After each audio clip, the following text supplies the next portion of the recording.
Warahmatullahi wabarakatuh. Di video kali ini, admin kembali berbagi informasi terbaru. Ada surat dari Kemendikbud, rekan-rekan ya. Nanti kita munculkan sama-sama atau tampilkan bersama-sama surat tersebut. Dan di sini yang tak kalah menarik terkait profesi yang masuk dalam part-time, ASN part-time. Ini disampaikan langsung oleh Menpan RB dan juga dari Komisi 2 ya, Komisi 2 DPR RI. Oke, silahkan disimak saja intinya. Simak saja video ini dengan baik. Jangan di skip agar tidak salah dalam memahami informasi yang admin bagikan. Jika ada suara-suara berisik, abaikan saja. Oke, kita lanjut saja ke info intinya. Nah, di sini kami mendapatkan informasi dari media CNBC. Nah, ini salah satu media online besar, rekan-rekan ya. Di sini menginformasikan bahwa ini daftar profesi untuk PNS part-time. Di sini teman-teman bisa lihat bersama ya. Nah, ini informasinya Kamis 13 Juli 2023, tepatnya di hari ini. Nah, kita simak bersama-sama. CNBC Indonesia, Menteri Pendayagunaan Aparatur Negara dan Informasi dan Reformasi Birokrasi atau dalam hal ini Bapak Abdullah Azwar Anas membenarkan bahwa P3K paruh waktu alias part-time akan menjadi status kepegawaian baru untuk menggantikan tenaga honorer ke depannya.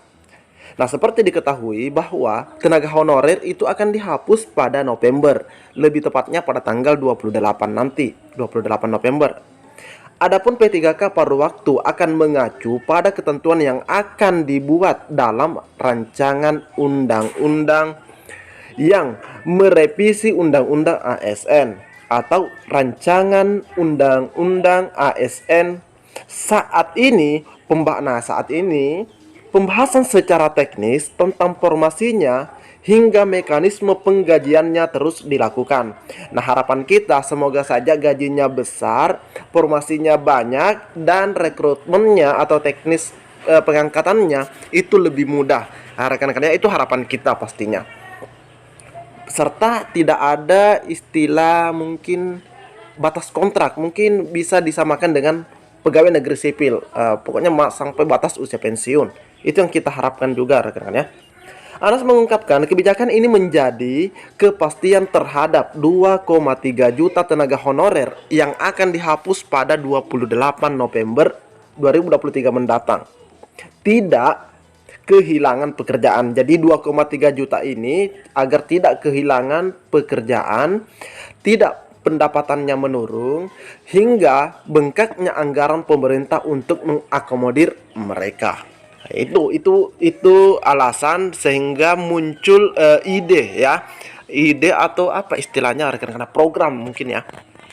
Jadi yang penting kita amankan dulu, tidak ada PHK, tidak ada pengurangan pendapatan dari yang sekarang. Tidak ada pengurangan. Kalau bisa malah lebih besar. Jadi kalau rekan-rekan misalnya honor sekarang di jabatannya sekarang gajinya misalnya 2 juta misalnya atau 1,5. Nah, diharapkan tidak menurun dari itu. Bahkan kalau ASN itu harusnya kan 3,2,9 begitu rekan-rekan ya.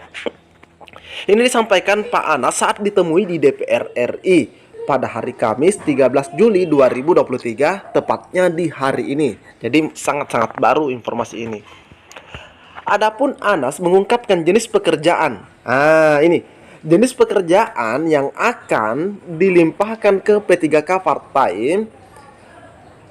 Di sini kita bisa lihat AI, cleaning service, supir dan guru.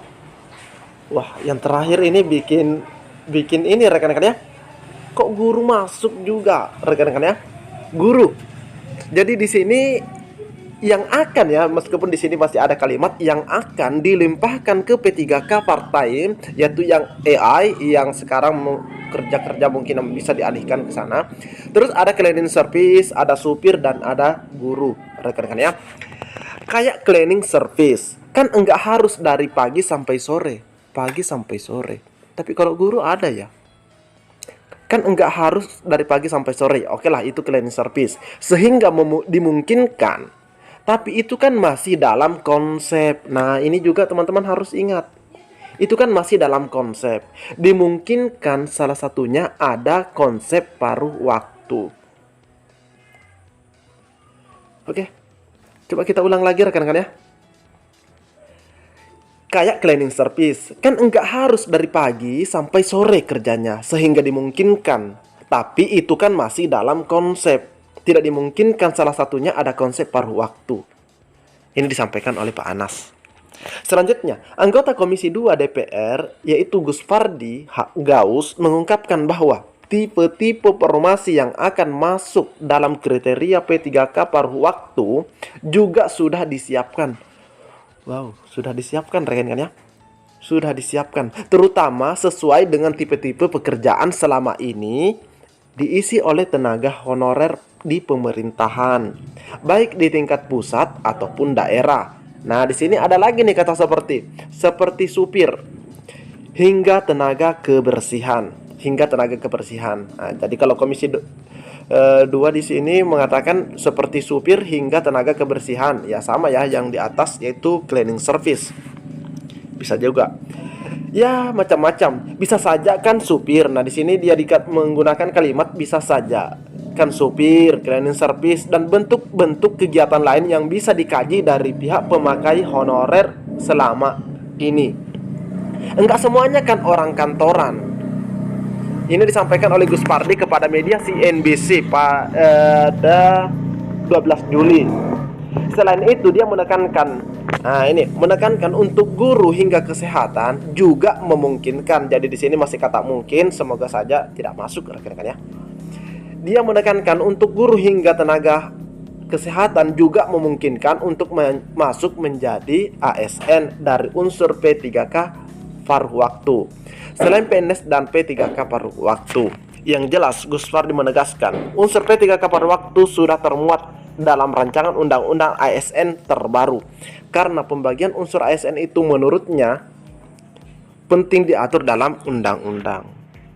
Jadi untuk kesehatan sendiri, kalau menurut DPR RI ya, dari Komisi 2 itu masih kata memungkinkan. Mungkin karena alasannya tadi rekan-rekan ya, alasannya tadi bahwa kalau misalnya dicontoh dari cleaning service nggak mungkin kerja dari pagi sampai sore, itu menurutnya. Tapi kita tahu bahwa kalau kesehatan kan ada yang kerjanya juga malam rekan-rekan ya. Guru juga ada yang kerjanya dari pagi sampai sore. Nah, kalau misalnya seperti ekstra kan kita bisa dikatakan kerja malam juga rekan-rekan ya, kegiatan-kegiatan ekstra itu. Tapi kita tunggu bagaimana sebenarnya hasil dari revisi undang-undang ASN ini. Apakah betul-betul guru dan kesehatan juga masuk atau tidak? Silahkan teman-teman pantau channel ini. Oke, selanjutnya kita ke surat yang ada dari Kemendikbud. Nah, ini adalah surat dari Kemendikbud. Teman-teman bisa lihat ini 11 Juli 2023. Di sini merupakan permohonan fasilitasi pelaksanaan seleksi akademik. Nah, ini paling penting juga saat ini rekan-rekan ya. Permohonan fasilitasi pelaksanaan seleksi akademik calon mahasiswa PPG dalam jabatan tahun 2023 Kepala Dinas Pendidikan Provinsi di seluruh Indonesia. Jadi teman-teman yang lagi menonton video ini silahkan di-share teman-teman ya, karena ini penting. Dengan hormat kami sampaikan bahwa Direktorat Jenderal Guru dan Tenaga Kependidikan melalui Direktorat Pendidikan Profesi Guru atau PPG saat ini sedang melaksanakan proses seleksi calon mahasiswa PPG Daljab. Jadi Daljab ya 2023. Pelaksanaan ini menjadi 2 tahapan, yakni seleksi administrasi dan seleksi akademik dengan mekanisme seleksi secara sekunsial, sehingga hanya yang dinyatakan lolos seleksi administrasi yang berhak mengikuti seleksi akademik sesuai dengan ketentuan. Nah, ini juga kita sudah share yang lulus rekan-rekan ya. Oke, suratnya, dan ini untuk yang seleksi akademiknya. Berkenaan dengan pelaksanaan seleksi akademik calon mahasiswa PPG dalam jabatan tahun 2023, kami sampaikan beberapa hal sebagai berikut. Pertama, pelaksanaan seleksi akademik dijadwalkan pada tanggal 22 sampai 23 Juli secara luring. Luring, ingat rekan-rekannya, jadi ini pelaksanaannya luring, dilaksanakan 2 hari, yang dimulainya dari tanggal 22 sampai dengan 23. Di TUK, tempat uji kompetensi yang ditetapkan sebagai tempat pelaksanaan seleksi akademik oleh Ditjen GTK. Kedua, seleksi akademik akan dilaksanakan menggunakan aplikasi CAT ANBK. Nah, ini rekan-rekan ya. menggunakan aplikasi CAT yang berbasis daring atau online pada laboratorium komputer satuan pendidikan jenjang SMA atau SMK yang ditetapkan. Jadi teman-teman nanti datang ke suatu lokasi dan nanti di sana sudah disiapkan, mungkin ya sudah disiapkan komputer atau laptopnya. Total peserta seleksi akademik yang akan dilaksanakan sebagaimana poin-poin nomor 1 sejumlah 199.634. Jadi untuk yang akan dites pada tanggal 22 sampai 23 yang akan ikut seleksi akademik itu di sini jumlahnya 199.634 orang yang tersebar di 38 provinsi di seluruh Indonesia sebagaimana data pada lampiran 1. Namun sangat disayangkan kami tidak mendapatkan lampirannya rekan-rekan ya. Keempat, dalam hal pembiayaan pelaksanaan seleksi akademik PPG dalam jabatan dibebankan kepada DIPA Direktorat PPG. Nah, ini ingat rekan-rekan jangan sampai ada lagi pungli-pungli di sana, hati-hati.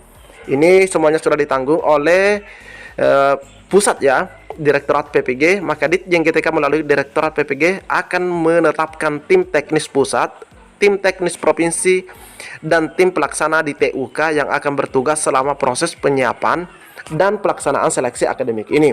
Kriteria terkait tim teknis provinsi dan tim pelaksana di TUK dapat dicermati lebih lanjut pada lampiran 2. Nah, ini jadi lampiran 2-nya itu untuk timnya ya, tim teknisnya atau biasa mungkin kita sebutnya panitia. Sehubungan dengan hal tersebut, kami mohon perkenan saudara untuk pertama mengusulkan dan menugaskan sejumlah staf sesuai data kebutuhan teknis. Nah, ini jadi yang di bagian ini bukan untuk guru rekan-rekan. Jadi ini untuk yang tim teknisnya. Jadi di sini diminta pemerintah daerah atau pusat atau yang ditunjuk ya dari 38 provinsi ini agar mengirimkan ya kriteria-kriteria sebagai tim teknisnya. Ini formatnya ada daftar nama tim teknis, terus menyampaikan usulan lokasi TUK disertai data detail TUK-nya. Nah, ini ya menyampaikan usulannya. Selanjutnya data tersebut disampaikan melalui laman dan ini paling lambat 14 Juli. Informasi lebih lanjut terkait pelaksanaan dan pendataan TUK seleksi akademik PPG dalam jabatan menghubungi. Nah, ini. Jadi ini dari nomor 1 2 3 yang ada di bagian bawah. Teman-teman tidak usah terlalu perhatikan ini ya, karena itu untuk instansi. Oke, jadi di sini jumlahnya ada 199.000 sekian yang akan dites di tanggal 22 mendatang sampai tanggal 23. Jadi teman-teman ingat, ini gratis, tidak ada pungli-pungli, hati-hati. Kecuali kalau teman-teman mau jajan. Oke, mungkin cukup sampai di sini informasi yang dapat admin bagikan di video kali ini. Lebih dan kurangnya admin mohon maaf. Assalamualaikum warahmatullahi wabarakatuh.